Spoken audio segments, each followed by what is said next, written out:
찬양이 있으니까 좋지요. 네, 감사드립니다. 오늘도 가정에서 또 교회에서 예배자로 하나님 앞에 자리하고 있는 모든 성도님들을 주님의 이름으로 축복합니다. 하나님께서 예비한 은혜를 충만히 내려주시기를 원합니다. 주님만 사랑하면 아멘 합시다. 아멘. 산수유가 핀 것을 보셨습니까? 개나리가 핀 것을 보셨나요? 네, 벚꽃도 조금 피었습니다. 봄꽃들이 차례차례로 꽃망울을 터뜨리고 있습니다. 어제 봄비가 내렸잖아요. 이제 이번 한 주 더 많은 꽃들이 풍성하게 필 겁니다. 우리는 그저 공짜로 봄꽃이 피는 것을 구경하면 됩니다. 구경하시면서 이렇게 한마디 하세요. 아, 하나님이 하시는구나. 하나님이 하셨구나. 생명의 역사는 하나님의 소관입니다. 생명은 하나님께 속해 있습니다. 봄꽃이 아름답게 피는 그 현상의 배후에 하나님이 계시다는 것을 알면 더 행복합니다. 봄꽃을 보면서 활짝활짝 피는 걸 보면서 아, 하나님이 하시는구나. 하나님이 가만히 계시지 않고 역사를 하시는구나. 그러면 더 많이 행복할 수 있습니다. 오늘 읽은 에스더서는요, 에스더 시대에 쓰여진 책인데 그 에스더서는 성경의 66권 중에 한 권이잖아요. 여기에 하나님이라고 하는 이 단어가 들어있지 않아요. 성경마다 다 하나님에 대한 이름들이 포함되어 있는데 이 에스더는 유독 이름이 없어요. 그래서 성경학자들, 신학자들이 에스더를 성경 66권의 목록에서 빼버리자 이렇게 주장할 때도 있었어요. 근데 그럼에도 불구하고 에스더를 성경에 포함시킨 이유가 있겠지요. 그것은 에스더 시대에 그 배후에서 일하시는 하나님의 모습이 있었기 때문이에요. 에스더를 읽어가다 보면은요, 아, 하나님이 하셨구나 라고 이렇게 고백하지 않을 수 없어요. 여러분들이 에스더를 앞으로 읽으시고 또 대하시면서 그 가운데 그 배후에서 일하시는 하나님을 믿음의 눈으로 볼 수 있기를 주님의 이름으로 축복합니다. 하나님은 에스더를 쓰시거든요.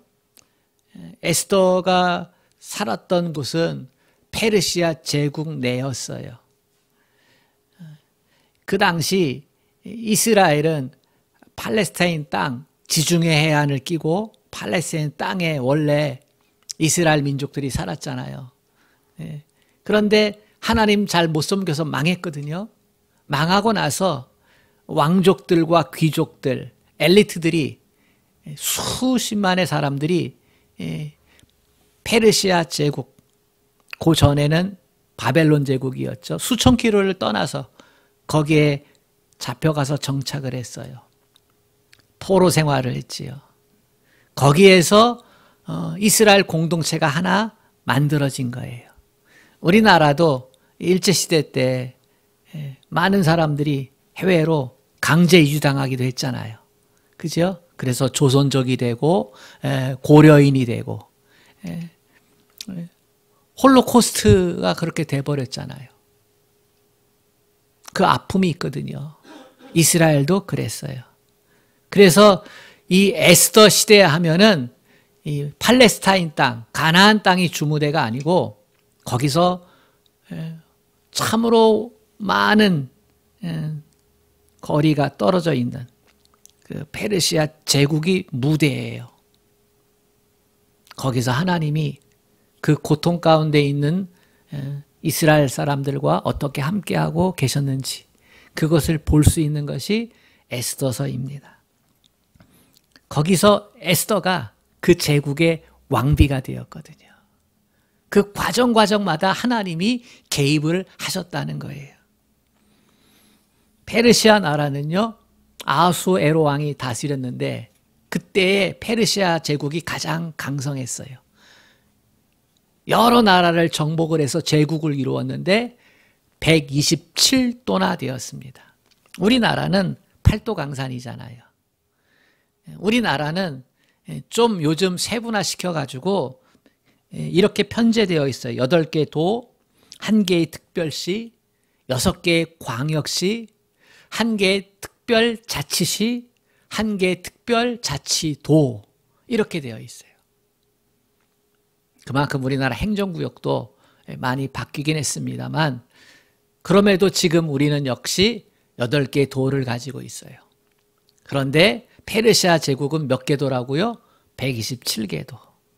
그러니까 어마어마한 땅덩이예요. 어마어마한 나라를 이루었어요.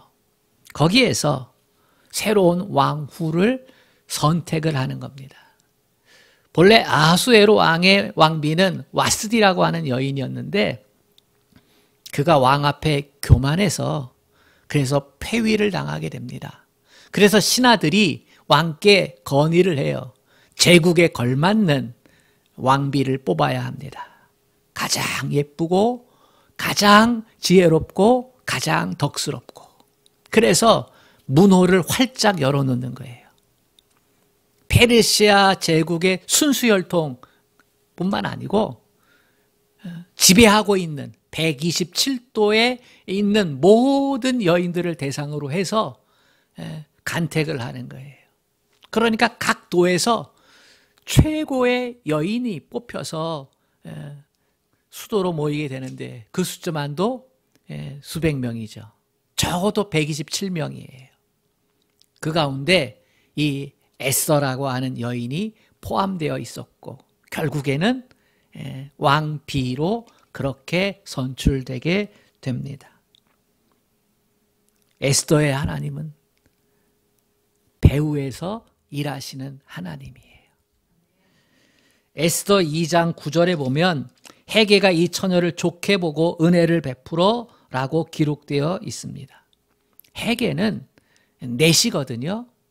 왕이 내시에게 이번 왕비를 선출하는 모든 위임을 주었어요. 이 헤게가 에스더에게 특별한 사랑을 주었다는 거예요.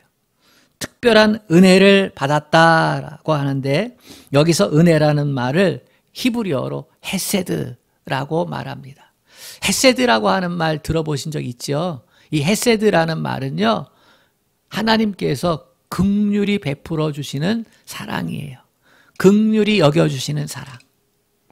사랑할 수 없는 존재를 사랑해 주는 것. 이게 이 헤세드거든요. 그러니까 사랑받을 자격이 없는데 사랑해 주는 것. 이게 하나님의 긍휼이에요. 2장 15절에 보면 에스더가 모든 보는 자에게 사랑을 받았다라고 표현하고 있는데 여기서 말하는 사랑도 헤세드라고 하는 단어예요. 2장 17절에도 왕이 모든 여자보다 에스더를 더 사랑함으로 왕 앞에 더 은총을 얻은지라 했습니다. 127조에서 뽑혀온 수많은 여인들이 있는데 그 중에서 이제 오늘날로 말하면 탑 10, 탑 7 이렇게 뽑힌 여인들이 왕 앞에서 이제 1대1로 왕의 선택을 기다리고 있는데요. 이 왕의 눈에도 에스더가 어떻게 보였어요? 사랑스러워 보이고 특별하게 보이는 거예요. 여기서 사용된 사랑이라는 단어와 은총이라는 단어도 히브리어로는 다 헤세드예요. 그러니까 헤게의 눈에 보기에도 에스더의 헤세드, 왕에게도 헤세드, 그렇게 긍휼히 여기는 사랑이 에스더에게 주어졌다는 거예요. 그것은 하나님께서 사람을 사용하셔서 그렇게 역사를 배후에서 하셨다는 것을 우리에게 보여줍니다. 하나님의 마음이 움직였고 하나님의 손길이 개입했다는 뜻이에요. 하나님이 일마다 에스더를 중심으로 일이 되어지도록 그렇게 역사하셨다는 겁니다. 에스더가 최고로 예뻐서 왕후가 된 게 아니라 하나님의 역사하심이 있었다는 겁니다. 하나님은 지금도 역사의 배후에서 일하시는 분이십니다. 신실하신 하나님은 지금도 일하고 계십니다. 이 말씀을 준비하면서 갑자기 제 마음 가운데 찬양이 생각이 났어요. 우리가 잘 아는 나의 등 뒤에서, 나의 등 뒤에서 나를 도와주시는 주, 나의 인생길에서 여전히 계신 주, 잔잔한 미소로 바라보시며 나를 도와주시네. 말씀을 준비하다가 이 찬양을 한 곡 부르고 그리고 또다시 말씀을 준비했습니다. 나의 등 뒤에서 나를 도와주신다. 나의 인생길에서 여전히 함께하고 계시고 잔잔한 미소로 바라봐 주시고 도움의 손길을 항상 예비해 놓으시고 그렇게 계신 분이 하나님이시다라고 하는 사실입니다. 지금 코로나 시대는 모두에게 힘들지요. 전 세계가 힘들어합니다. 한국 사회도 힘들어하고요. 백신을 많이 맞고 있지만 백신 후의 세상이 어떻게 변할지는 또 누구도 장담할 수가 없습니다. 한국 교회도 위기입니다. 이 코로나 시대 이전에도 한국 교회는 위기를 겪었습니다. 특별히 이 시대는 더하지요. 인구 절벽 시대이기 때문에 교회에 어린 아이들이 없습니다. 유아부, 아동부, 중고등부 다 무너져 내려요.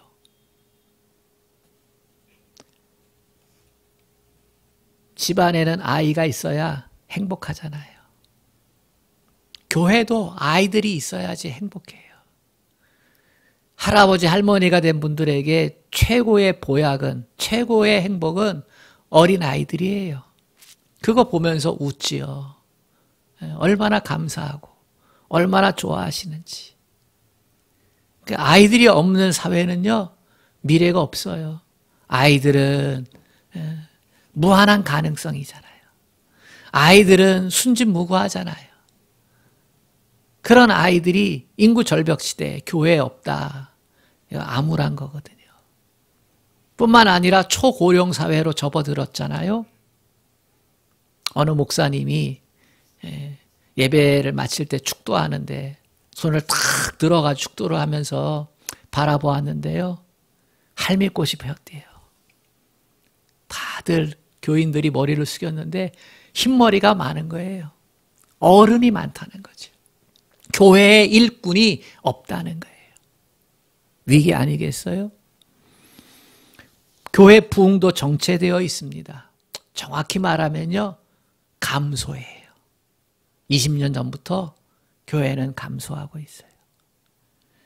그러나 우리는 소망을 갖습니다.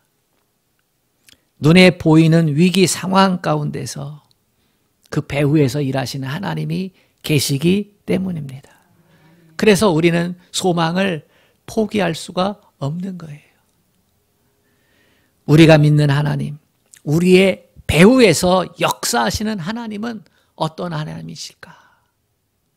그 하나님은 전능하신 하나님이십니다.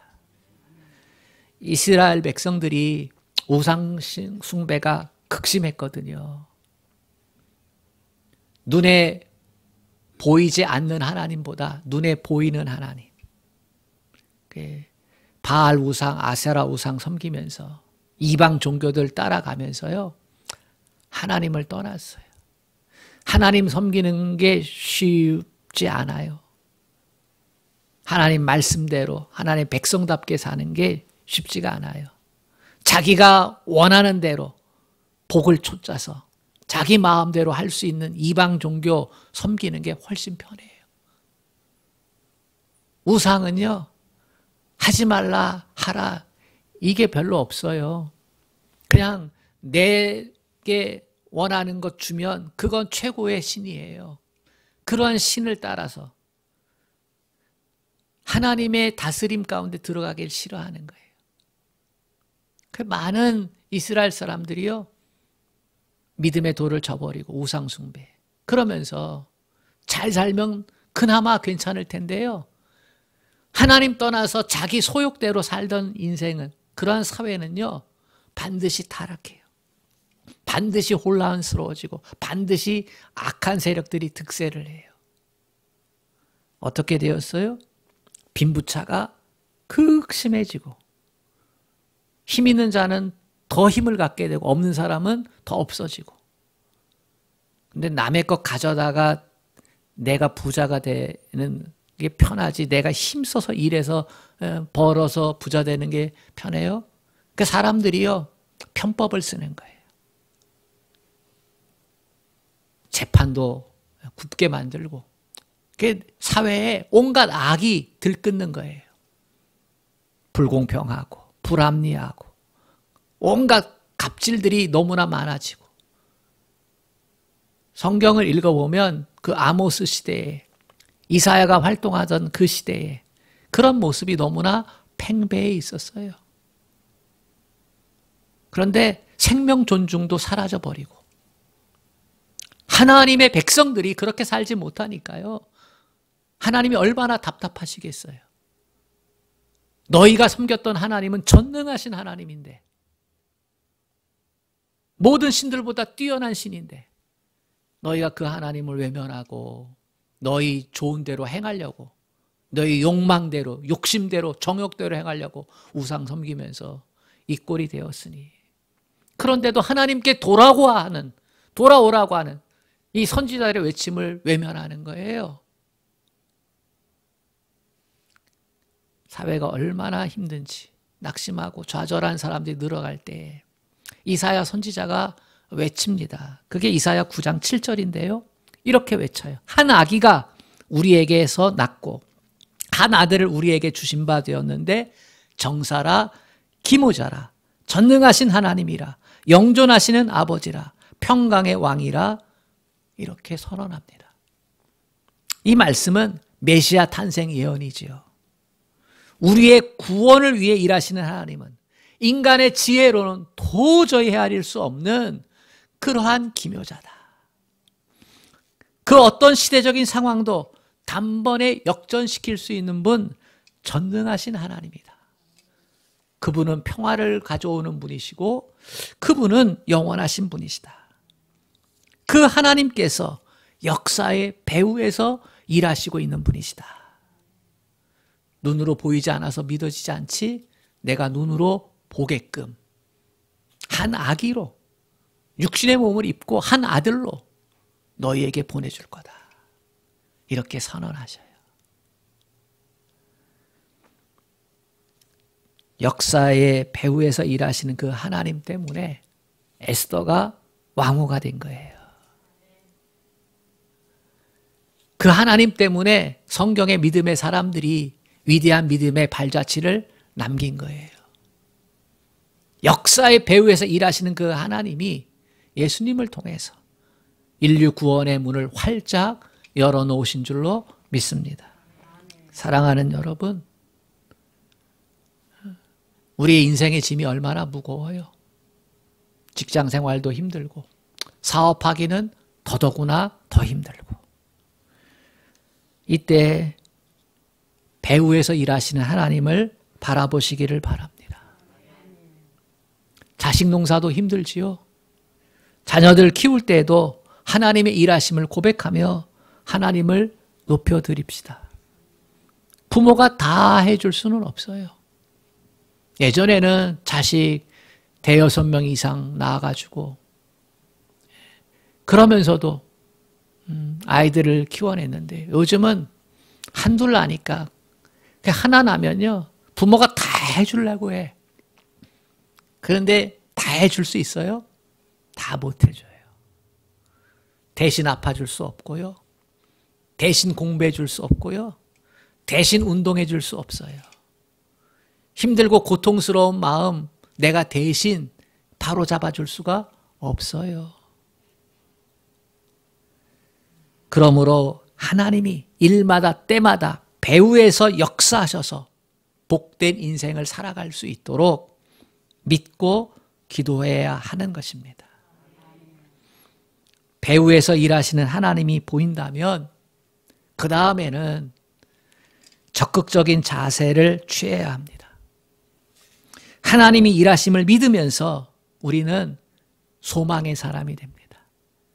배후에서 일하시는 전능하신 하나님을 믿으면요, 그 하나님을 내가 알고 체험하면요, 그때부터 우리에게는요 소망이 생겨요.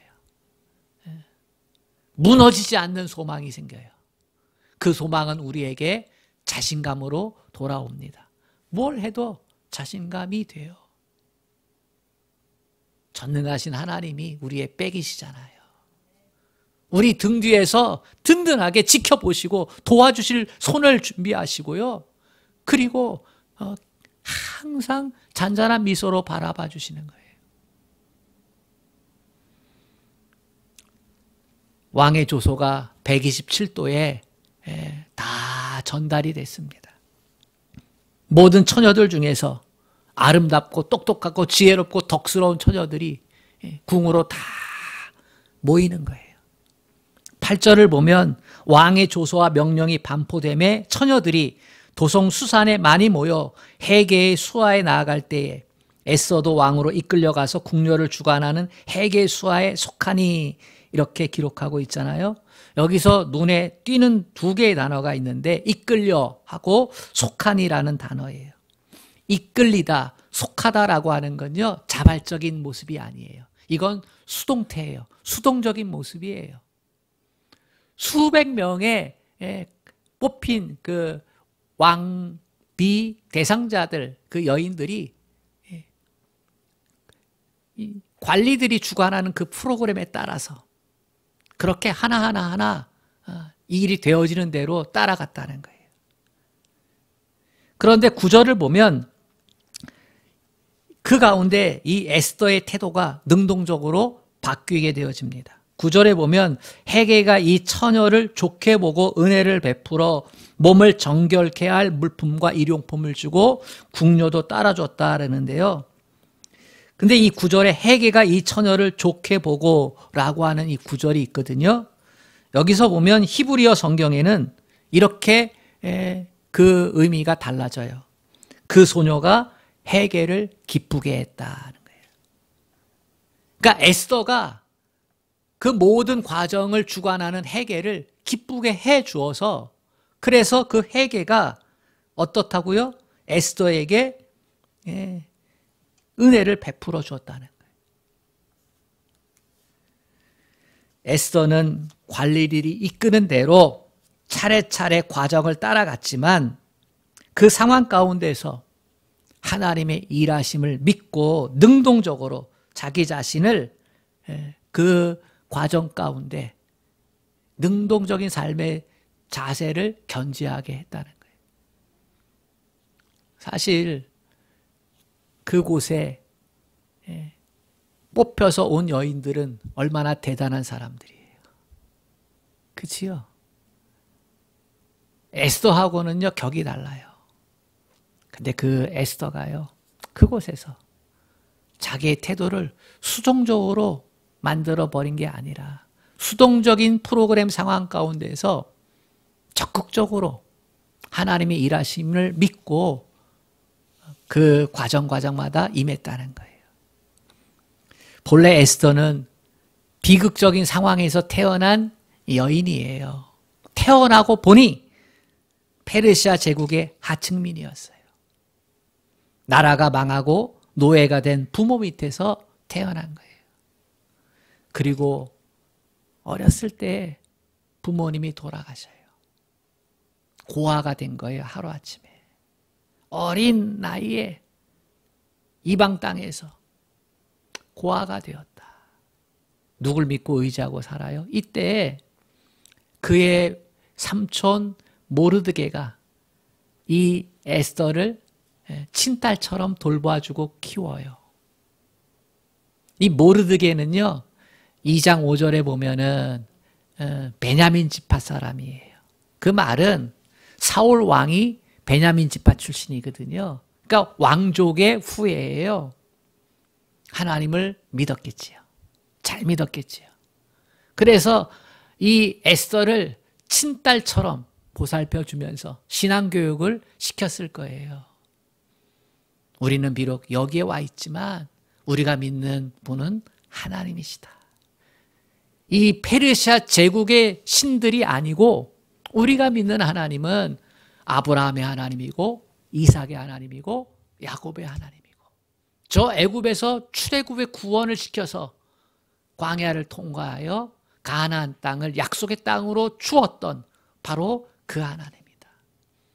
그 하나님은 우리에게 십계명의 말씀을 주셨던 하나님이고 그 하나님을 잘 섬겼을 때 우리나라는 복된 나라였고 선한 영향력을 끼치는 나라였었다.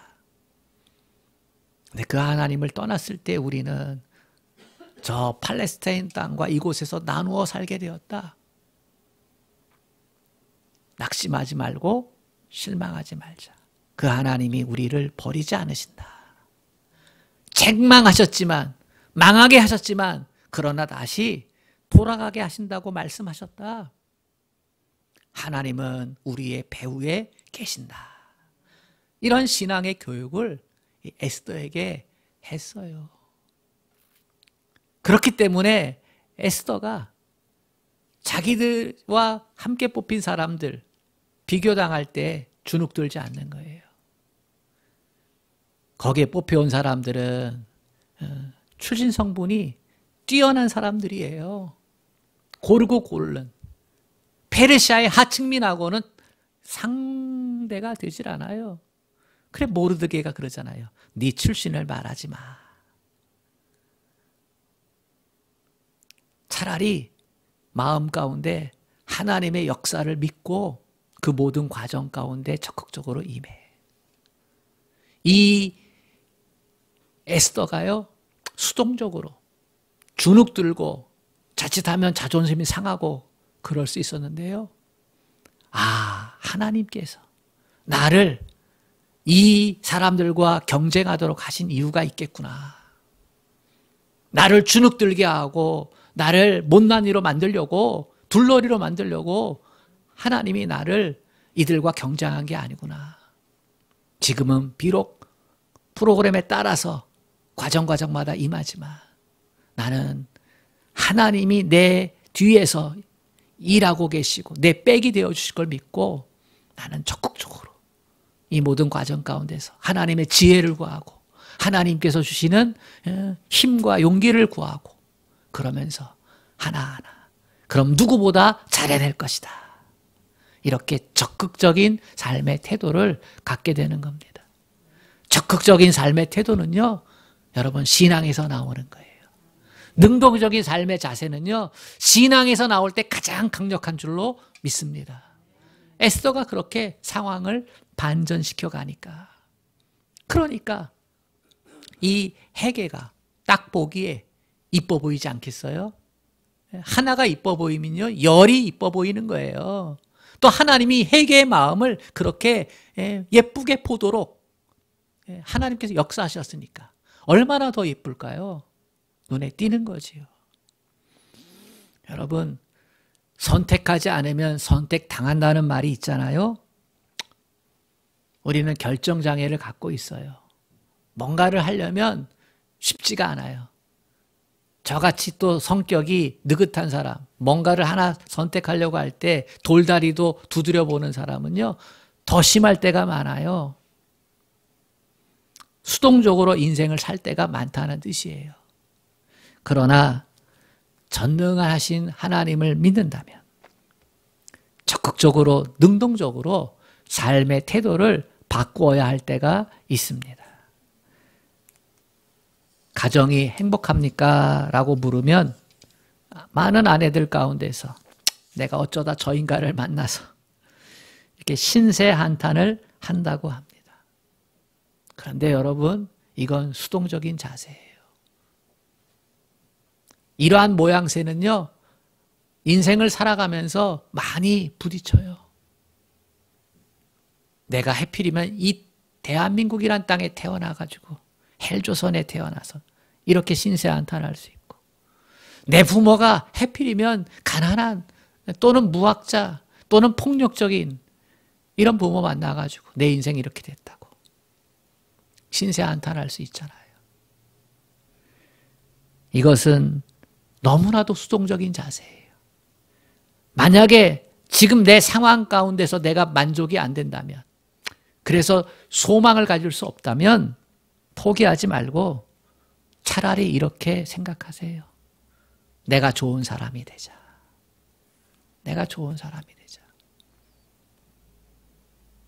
내 생각이 좋아지고 내 마음이 좋아지고 내 행동이 좋아지도록 방향 전환을 해야 합니다. 적극적으로 상황을 만들어 가야 됩니다. 왜냐하면 내 인생의 배후에 누가 있어요? 하나님이 계시거든.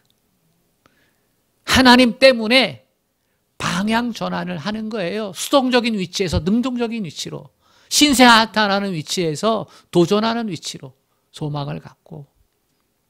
근데 누가 먼저 변해야 돼요? 내가 좋은 사람으로, 좋은 생각, 좋은 마음을 갖고 그렇게 변하는 거예요. 그러면 좋은 것이 오게 되어 있어요. 그지요? 웃는 사람에게 침 못 뱉는다는 말이 있어요.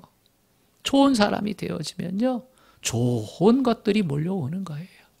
하나님은 그렇게 우리를 복된 존재로 빚어놓으신 줄로 믿습니다. 예수님 안에서 그렇게 빚어놓으셨고요. 뿐만 아니라 배후에서 우리를 도와주시거든요. 내비게이션 없이 운전하는 사람은 요즘 별로 없어요. 특히 장거리 갈 때, 지방 갈 때, 여행 갈 때 내비게이션 필요하지요. 너무나 편리하니까. 저도 내비게이션 잘 사용합니다. 제가 내비게이션을 사용하면서 한 가지 얻은 깨달음이 있어요. 내비게이션은 제가 사용할 때 때로 실수할 때가 있어요. 언제 실수하냐, 지방에 가면서. 이 도시 쪽은 그래도 내비게이션이 아주 정확한데요, 지방을 가고 국도를 갈 때가 되면은 갈림길이 있잖아요. 그러면 갈림길이 하나만 있는 게 아니라 두 개가 짧은 거리에 연이어 있을 때가 있어요. 그게 빠져야 되는데요. 그런데 제가 그걸 선택을 하면서 앞길이 가야 돼, 뒷길이 가야 돼. 여기 애매할 때가 있는 거예요. 그게 잘못 빠져요. 그러고 나면 제가 내비게이션 탓을 하죠. 화가 나가지고. 왜냐하면 그걸 한번 잘못 빠지면 많이 돌아가야 되니까. 그래서 제가 내비게이션한테 아이고 이게 말이야 제품이 별로 안 좋아 이러면서 막 화를 내고 있는데 언뜻 이런 생각이 드는 거예요. 잘못은 내가 했는데 내비게이션은 나를 보고 화를 내거나 원망하거나 책망하지 않아요.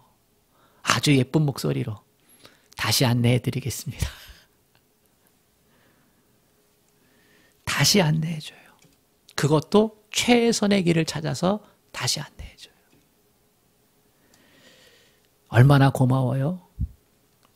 시대를 잘못 태어났다고, 운이 없다고, 배우자를 잘못 만났다고 원망하지 말고 언제나 우리에게 최선의 길을 인도하시는 하나님을 신뢰하시고 다시 현재의 자리에서 최선의 노력을 기울이시기를 바랍니다. 우리가 적극적인 인생을 살아나갈 이유는 우리의 등 뒤에서, 우리의 배후에서 다시 시작할 수 있도록 도와주시고 힘주시는 하나님이 계시기 때문이에요. 그리고 우리가 믿음으로 시작했던 모든 일들에 대해 하나님은 책망하지 않으세요. 왜냐하면 우리의 연약함을 아시거든요. 우리의 실수함을 아시거든요. 그 하나님은 다시 기회를 주시고 다시 살아갈 새 힘과 새 지혜와 담대함을 허락해 주셔요. 배후에서 일하시는 하나님을 신뢰하면 불편한 상황들 가운데서 절대로 항복하지 않습니다. 우리는 하나님께 어려운 상황을 극복할 힘을 달라고 기도해야 합니다. 상황에 지지 말아야 합니다. 에스더도 태어나고 보니 하층민이었어요. 얼마 안 가. 자기가 원한 게 아니에요. 부모님이 다 돌아가셨어요. 가장 아름다운 처녀로 선출되어서요. 여러 많은 사람들하고 경쟁하는 것도 자기가 원한 게 처음에는 아니었어요.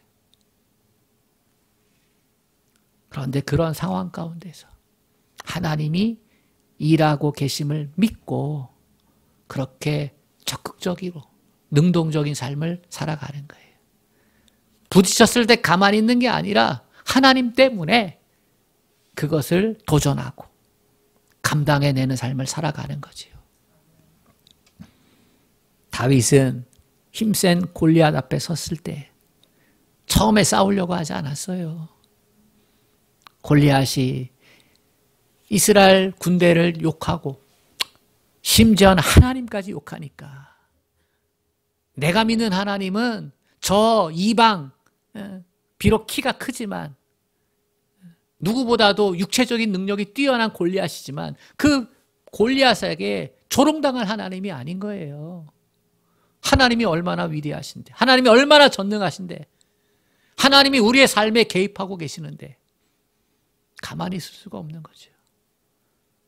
내 뒤에 하나님이 계시는데, 하나님이 나와 함께 하시는데, 너 골리앗 거기 가만히 있어, 꼼짝 마. 너는 칼과 단창으로 내게 오지만 나는 만군의 여호와 이름으로 네게 간다. 얼마나 대단해요. 배후에서 일하시는 하나님을 그때 경험했기 때문에 그는 수많은 고비고비를 넘어서 이스라엘의 가장 위대한 모델 왕이 된 줄로 믿습니다. 요셉은요, 배다른 형제들한테 버림받았잖아요. 죽을 뻔하다가 노예로 이방 나라로 팔려가잖아요. 그곳에서 요셉이 경험했던 하나님은 언제나 함께 하시는 하나님이었어요. 왜냐하면 요셉은 믿었거든요. 형제들은 자기를 버릴지언정 하나님은 나를 버리지 않을 것이다. 이 믿음을 갖고 살아갈 때 하나님이 함께하여 주시는 거예요. 불리한 상황은 축복의 기회입니다.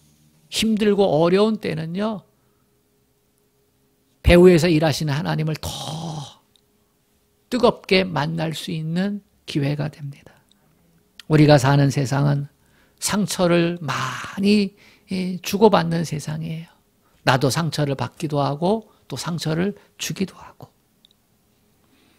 이것을 극복하면 축복의 기회가 되는 거지요. 혼자 애쓰려고 하지 마세요. 우리의 인생 배후에 계시는 하나님을 믿고 의지하고 그 신앙 안에서 힘을 내시고 그 신앙 안에서 도전하시고 그 신앙 안에서 소망을 굳게 붙잡을 수 있기를 바랍니다. 그러면 하나님께서 우리를 복된 인생, 승리하는 인생으로 삼아 주실 줄로 믿습니다.